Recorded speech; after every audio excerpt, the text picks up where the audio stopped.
अगर आपकी आंख खुले और आप खुद को एक अंधेरे कमरे में खड़ा पाएं, जहां आपके आसपास अजनबी हो, लेकिन कोई दरवाजा ना हो और कोई खिड़की ना हो और बाहर निकलने का कोई रास्ता भी ना हो, सिर्फ आप और मौत। फिल्म की शुरुआत होती है 50 लोगों से जो अचानक एक रहस्यमय जगह पर होश में आते हैं। सबके नीचे एक एक लाल सर्कल बना है और हर इंसान उसी सर्कल के अंदर खड़ा है। किसी को नहीं पता यहाँ कैसे पहुंचे, क्यों लाए गए या उनके साथ होने क्या वाला है। तभी उनमें से एक महिला घबराकर अपने से बाहर कदम रख देती है और अगले ही सेकंड झटाक, एक भयानक बिजली का झटका। कहानी में आगे बढ़ने से पहले अगर आपको थ्रिलर सस्पेंस मूवीज की एक्सप्लेनेशन पसंद है तो थ्रिल ट्यूब सिनेमा को सब्सक्राइब जरूर कर लीजिए। चलिए अब कहानी में आगे बढ़ते हैं और वहीं उसकी मौत हो जाती है। सबके चेहरे का रंग उड़ जाता है, लेकिन डर यहीं खत्म नहीं होता। एक आदमी उसकी मदद करने के लिए आगे बढ़ता है और वहीं गलती दोहराता है। दूसरा झटका, दूसरी मौत। अब सब समझ चुके थे यहाँ हिलना मतलब मरना। पूरा कमरा खामोश हो जाता है, हर कोई अपनी जगह जम जाता है। लेकिन तभी एक अजीब चीज होती है। जब एक आदमी अपना हाथ किसी की तरफ करता है, जमीन पर बनी लाल रोशनी धीरे धीरे उसी दिशा में घूमने लगती है। पहले किसी को कुछ समझ नहीं आता, लेकिन फिर अचानक एक अलार्म बजता है। काउंटडाउन शुरू होता है। 10, 9, 8 जैसे टाइम खत्म होता है। उनमें से एक और इंसान बिजली के झटके से मारा जाता है। अब सच सामने आता है, ये कोई जेल नहीं, ये एक डेथ गेम है जहाँ हर 2 मिनट में तुम तय करना है अगला कौन मरेगा। अगर वो वोट नहीं करेंगे तो सिस्टम खुद किसी को चुन लेगा। मतलब न किसी की मौत तय है। अब कमरे में बहस शुरू हो जाती है। कोई कहता है हम ये गेम नहीं खेलेंगे, दूसरा चिल्लाता है अगर नहीं खेले तो हम सब मरेंगे। और यहीं से इंसानियत टूटनी शुरू होती है। एक कॉलेज स्टूडेंट अचानक कहता है अगर हमें ज्यादा समय चाहिए तो पहले बूढ़ों को मारो, उन्होंने अपनी जिंदगी जी ली है। ये सुनते ही पूरा कमरा सन्न रह जाता है। लेकिन जब मौत सामने खड़ी हो वो नैतिकता बहुत जल्दी हार जाती है। धीरे धीरे लोग बूढ़ों की तरफ हाथ उठाने लगते हैं। एक बुजुर्ग आदमी हाथ जोड़कर कहता है मुझे मत मारो, मुझे भी जीना है। लेकिन काउंटडाउन खत्म है और वो भी मर जाता है। अब सबके हाथ खून से रंग चुके थे। लेकिन तभी एक लड़का कांपती आवाज में कहता है मैंने एलियंस देखे थे। सब उसे पागल समझते हैं। लेकिन फिर एक और आदमी बोलता है नहीं, मैंने भी कुछ देखा था, एक लाल रोशनी और ढेर सारी लाशें। अब डर और गहरा हो जाता है। क्या ये किसी इंसान का खेल है या कोई और उन्हें ऊपर से देख रहा है। और तभी फिर से अलार्म बजता है, लेकिन इस बार निशाना है एक ऐसी महिला जो रोते हुए मैं कैंसर सर्वाइवर हूँ, मैं मरना नहीं चाहती। लेकिन इस खेल में अलार्म फिर बज चुका था। इस बार निशाने पर थी वो महिला जो रोते हुए कह रही मैं कैंसर सर्वाइवर हूँ, मैं मरना नहीं चाहती। कुछ लोग पिघल जाते हैं, कुछ लोग नजरें झुका लेते हैं। लेकिन तभी एक आदमी ठंडी आवाज में कहता है अगर उसे बचाया तो अगली बारी हमारी होगी। और बस यही वो पल था जब डर के आगे इंसानियत हार मान जाती है। काउंटडाउन खत्म होता है और अगले ही सेकंड वो महिला भी मर जाती है। अब कमरे में सन्नाटा होता है, गिल्ट होता है। सब समझ चुके थे अब ये सिर्फ गेम नहीं रहा, धीरे धीरे उन्हें राक्षस बना रहा था। तभी एक महिला बोलती है शायद हम सबका आपस में कोई कनेक्शन है, शायद इसी वजह से हमें चुना गया है। अब लोग एक दूसरे के बारे में बताना शुरू करते हैं, कौन क्या करता है, कौन कहाँ से आया है, किसकी फैमिली है, किसके बच्चे हैं। उन्हें लगता है शायद इससे कोई पैटर्न मिले, शायद कोई रास्ता निकले। लेकिन होता उल्टा है। जितना वो एक दूसरे को जानने लगते हैं, एक दूसरे को जज करने लगते हैं। एक आदमी के टैटू देखकर पता चलता है वो पहले जेल जा चुका है। किसी पर आरोप लगता है कि उसने अपनी गर्लफ्रेंड को मारा था और अगले ही पल सबके हाथ उसकी तरफ उठ जाते हैं। वो चिल्लाता है मैंने नहीं किया। लेकिन अब कोई सुनना नहीं चाहता। काउंटडाउन खत्म होता है और वो भी चला जाता है। अब खेल बदल चुका था। पहले लोग बचना चाहते थे, अब लोग दूसरों को हटाकर बचना चाहते थे। धीरे धीरे बात उम्र से निकलकर धर्म पर पहुंचती है, फिर रंग पर, फिर जाति पर। अब लोग इंसान नहीं देख रहे थे, ये सिर्फ बहाने ढूंढ रहे थे। किसे मारना आसान होगा। एक आदमी गुस्से में कहता है अब सारे ब्लैक लोगों को मारो। दूसरा चिल्लाता है तो पहले सारे गोरे मरेंगे। और कुछ ही सेकंड में पूरा कमरा युद्ध का मैदान बन जाता है। चीखें, गालियां। तभी एक सैनिक बोलता है रुको, हमने सब ट्राई कर लिया, अब एक आखिरी तरीका बचा है। सब उसकी तरफ देखते हैं। वो कहता है अगर हर कोई खुद को वोट करे तो शायद कोई नहीं मरे। सुनने में प्लान सही लगता है। अलार्म बजता है, सब अपने हाथ खुद की तरफ करते हैं। काउंटडाउन खत्म होता है, लेकिन सिस्टम खुद को वोट करने नहीं देता।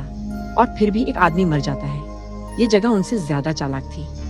अब सभी समझ चुके थे यहाँ नियम हर पल बदल सकते हैं। और तभी एक लड़का कहता है, अगर आखिर में कोई बचेगा तो वो बच्चा होना चाहिए। सब उसकी तरफ देखते हैं। तभी कैमरा जाता है एक 10 साल की छोटी बच्ची पर, जो शुरुआत से चुपचाप खड़ी थी, और उसके पास एक प्रेग्नेंट महिला। अब पहली बार लोगों के सामने सवाल था, क्या बच्चे को बचाना चाहिए या खुद को? और तभी अगला अलार्म बज जाता है, क्योंकि अब खेल का सबसे खतरनाक दौर शुरू होने वाला। अब कमरे में सिर्फ 20 के आसपास लोग बचे थे और हर किसी को समझ आ चुका था, अंत तक हर कोई नहीं पहुंचने वाला। अब सवाल ये नहीं था कौन मरेगा, सवाल ये था किसे बचाना है। एक तरफ थी 10 साल की छोटी बच्ची, दूसरी तरफ एक प्रेग्नेंट महिला, और बाकी सब अपने फायदे का हिसाब लगा रहे थे। कुछ लोग कहते हैं बच्ची को बचाओ, उसकी पूरी जिंदगी बाकी है। दूसरे कहते हैं नहीं, प्रेग्नेंट महिला को बचाओ, उसके अंदर 2 जिंदगियां हैं। यानी अब इंसान की कीमत गिनती से तय हो रही थी। तभी एक बुजुर्ग महिला आगे आती है। वो कहती है, मैं खुद को वॉलंटियर करती हूँ। सब चौंक जाते हैं। वो मुस्कुराकर कहती है, मेरा बेटा पिछले साल मर गया, अब मुझे उससे मिलने दो। और अगले ही पल वो खुद मौत चुन लेती है। कुछ सेकंड के लिए लगता है कि कमरे में इंसानियत अभी भी बाकी है, लेकिन ज्यादा देर नहीं, क्योंकि तुरंत बाद धर्म की बहस शुरू हो जाती है। एक पादरी कहता है, भगवान हमारे साथ हैं। तभी दूसरा आदमी चिल्लाता है, अगर भगवान होते तो हम यहाँ खड़े ही क्यों होते? बस इतना कहना था। डर फिर से गुस्से में बदल जाता है और लोग उसे ही वोट कर देते हैं। अब कोई नियम नहीं बचा था, सिर्फ भीड़ का फैसला। फिर एक आदमी एक महिला को पहचान लेता है। वो कहता है, मैं तुम्हें जानता हूँ, तुम फिल्मों में थी ना? महिला घबरा जाती है। वो मना करती है, लेकिन आदमी उसका मजाक उड़ाने लगता है। उसे जज किया जाता है, अपमानित किया जाता है, और देखते ही देखते उसकी जिंदगी भी वोट में बदल जाती है। अब ये साफ था, यहाँ लोग दूसरों की गलतियों से ज्यादा उनकी कमजोरियों को मार रहे थे। धीरे धीरे पूछने लगते हैं, किसके बच्चे हैं, कौन शादीशुदा है, किसकी फैमिली है। मतलब जिसके पास खोने को ज्यादा है उसे ज्यादा जीने का हक मिलेगा। तभी एक महिला कहती है, मेरी एक बेटी है और मेरी पत्नी। बस ये शब्द सुनते ही एक आदमी चिल्लाता है, पत्नी? मतलब तुम लेस्बियन हो? और फिर वही पुराना खेल, जजमेंट, नफरत, बहस और मौत। अब कमरे में इंसान नहीं बचे थे, सिर्फ डर के गुलाम बचे थे। लेकिन तभी कुछ ऐसा होता है जो पूरे खेल का नियम बदल देता है। अगले राउंड में 2 लोगों के बीच बराबर वोट हो जाते हैं। सब सोचते हैं सिस्टम एक को चुनेगा, लेकिन इस बार दोनों मर जाते हैं। पूरा कमरा जम जाता है। मतलब अगर टाई हुई तो दोनों खत्म। अब हर फैसला खतरनाक बन चुका था। और इसी पल एरिक नाम का एक आदमी चुपचाप मुस्कुराता है, क्योंकि उसे अब समझ आ गया था, अब कमरे में कोई एक ही बचने वाला है और अब सिर्फ कुछ ही लोग बचे थे। एक छोटी बच्ची, प्रेग्नेंट महिला, एरिक, और कुछ ऐसे लोग जो अब किसी पर भरोसा नहीं करते थे। लेकिन एरिक शुरुआत से अलग था। वो चुप था, देख रहा था, सीख रहा था। उसने अपना असली खेल शुरू कर देता है।